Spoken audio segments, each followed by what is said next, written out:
Hey beautiful people, I am Rain of Successfully Single Online, and welcome to I Call It Free Successfully Single Prep School Mentorship, which is for the free, but I call it free because these things were freeing for me. They're instrumental to my healing and growing in my successfully single journey. And basically what this is a compilation of certain pieces of Successfully Single Prep School.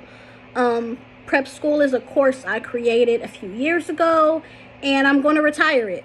Before I retire it, I got to give you a taste of it. So if you haven't had the luxury of experiencing it with the videos and the audios and the content and whatever else is included in that thing, hopefully I can plant a seed that'll help you. Yeah, so let's get into it. Right now we're going to talk about, real quick, we're going to talk about self-love. Okay?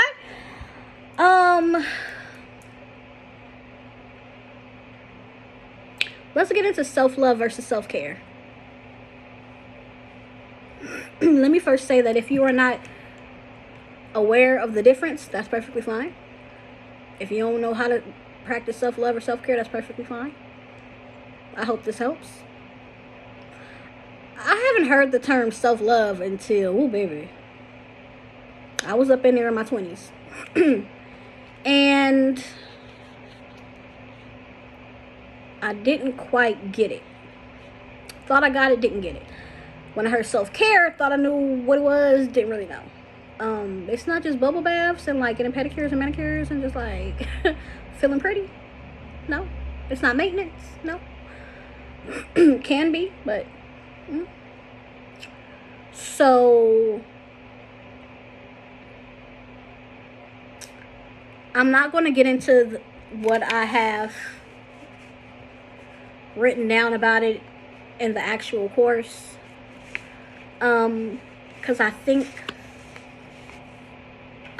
at its simplest form, self-love is psychological, it's mental, it's how you think about yourself, how you talk to yourself, the process of loving yourself, what that can look like. An example of that is, say you move really fast in a relationship and that relationship ends up ending and you're hurt. This is an example. Actually, I've been through this before. Let me scoot up a little bit for you. For me, really, not for you. I've been through this before. I involved myself in a relationship that I seen red flags in, like, wasn't quite sure, should have taken my time, but I just felt like I want to be there already. I felt like it was going well enough. I'm like, I'm such a romantic, and it's like, well, what if this could happen? It don't take a whole day to recognize sunshine. He loved me already. It could be. It don't take a whole day to recognize sunshine. I still stand firm on that. But it's important for me, knowing myself, to take my time. And I've experienced not taking my time and having to go through the separation process from somebody that I have put a lot of energy into. That sucks. That stuff sucks.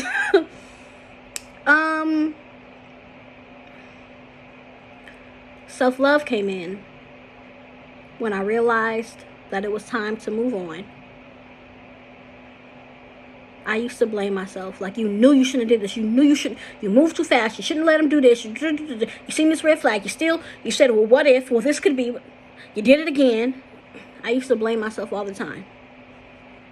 Because I'm very intuitive. And my intuition be like, oh, girl, get somebody else to do it. But my heart be like, oh, what if? You never know. It could happen. My heart ain't got no brains. But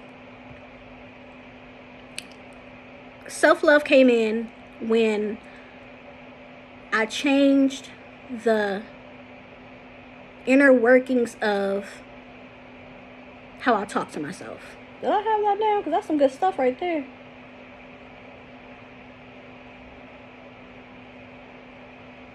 Okay.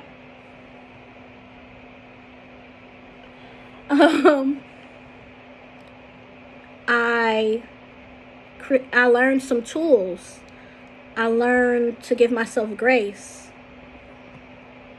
So instead of me blaming myself, you have to be honest with yourself. Giving myself grace does not mean that I avoid accountability. Not blaming myself does not mean that I avoid accountability. It means that I understand that I am human. And I love myself regardless of how many times I fail, how many times I get it wrong. I'm going to show myself love. I'm going to be gentle with myself. The world is rough enough on your girl, okay? I'm going to be gentle with myself. Baby, it look like I've been crying. I haven't. So, what I did was, I showed myself grace, which looks like me saying, yeah, we in this again. Here we go with the separation process.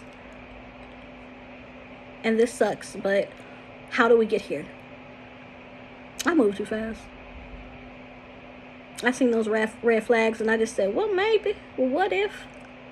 Could be. I went back to my old ways. I didn't stand firm on what I learned. I didn't implement the teachings of the lesson before. Because to learn a lesson is one thing. To implement what you've learned from it, whole different game.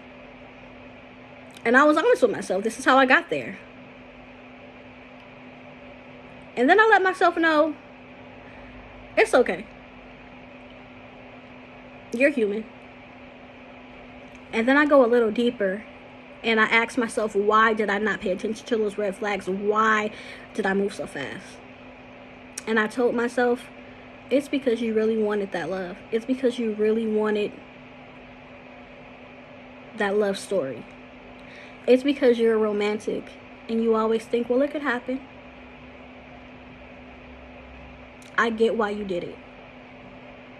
Now, what do I need to do to prevent it happening again? You need to set boundaries and not just have preferences. You need to set boundaries and not just what you would like.